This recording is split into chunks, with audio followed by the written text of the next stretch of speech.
through finishing our first module for the fightflow.com, which is a fight choreography type of program where you can introduce it to your kids, make it for skits, demos, or even just add it into your regular class, or eventually add in a whole new program at your school.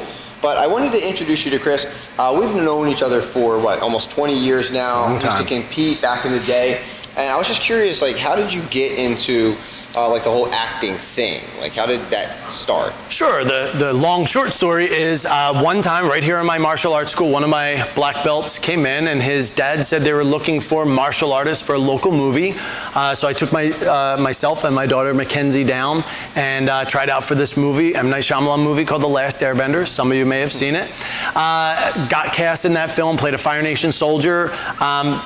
Didn't quite know what to do and spent 2 years trying to figure it out.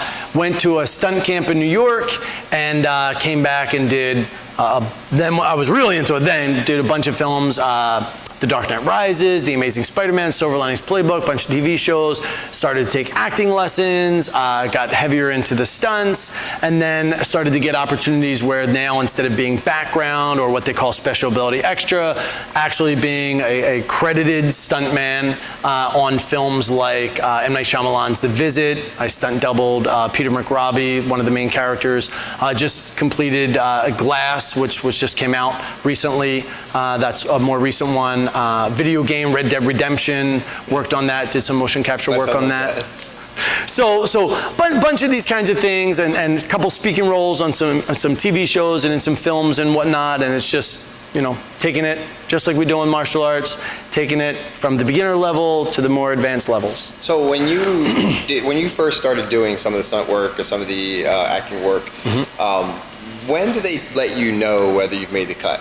Like, I'm sure that, you know, there are scenes that get cut out, scenes that get added. Have you ever done something and then, like, not been added to it? Have you ever been contacted and said, hey, you're going to be in this for sure, no matter what? And what did it feel like when you, like, first got that? Yeah, I mean, it's really interesting because as an extra, and that's where everyone starts out, you're hoping you make it in, but then when you see the finished product, you don't see certain things that you know you were in. You're like, what happened to that scene? I could really be seen in that scene or whatnot.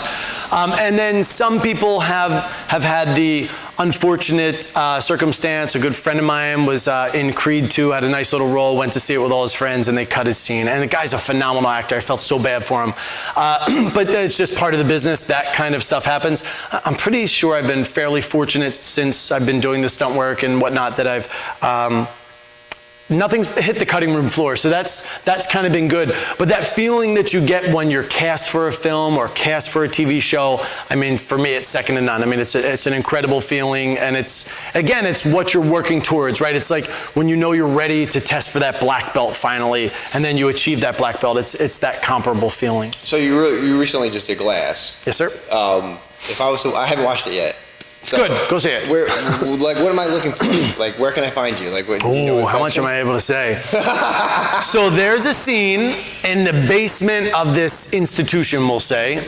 It's a scene with Samuel L. Jackson and James McAvoy, where Samuel L. Jackson's in his wheelchair. It's no big surprise. James McAvoy is pushing him. If we know anything about Unbreakable and Split, this marries those movies together, so I'm not giving anything away there.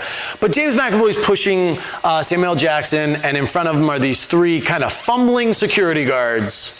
Right? Who run into these two characters, and something goes down, and let's just say it's not too good for the security guards. Nice. We didn't make out too well. All right, well, I'm going to have to check it out. Yeah. All right, guys. Well, we appreciate you joining us. We got a lot more coming with the fightflow.com, along with a lot of other exciting material coming for 2019. It's Dojo here on the road, here with Chris Dyer in Pennsylvania. We'll see you next time. See you next time. And Chris Jr. Don't forget about Chris Jr. Thanks, man. Awesome.